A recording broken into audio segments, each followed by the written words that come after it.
તળાજાના ઝાંઝમેર ગામે રાષ્ટ્રીય પક્ષી મોર બીમાર ઇજાગ્રસ્ત હાલતમાં મળતા ફોરેસ્ટ વિભાગને જાણ કરાઈ હતી। ફોરેસ્ટ વિભાગ ટીમ ઝાંઝમેર ગામે જઈ રાષ્ટ્રીય પક્ષી મોરને જરૂરિયાત સારવાર આપી અને વધુ સારવાર અર્થે એનિમલ સેન્ટર ખાતે લઈ જવામાં આવેલ।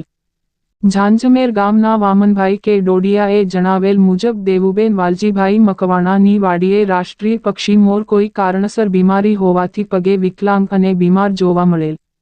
વાડીના માલિકે વામનભાઈ ડોડિયાને જાણ કરી હતી।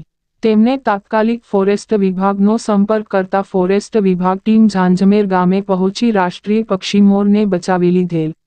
આમ ગ્રામ્ય વિસ્તારમાં પણ જાગૃતતા આવતા પક્ષીઓ પશુઓને તાત્કાલિક સારવાર મળતા અનેક જીવ બચાવવામાં ફોરેસ્ટ વિભાગને સફળતા મળી રહી છે। રિપોર્ટ કમલેશ ઢાપા। ને મારા મોટા બેનની વાડીએ આ મોર ઉડતો આવ્યો અને હાલી નથી શકતો, એટલે અમે જાણ કરી ફોરેસ્ટવાળાને। એટલે મોર છે રાષ્ટ્રીય પક્ષી છે, એટલે એને સારવાર માટે હોસ્પિટલમાં ભરતી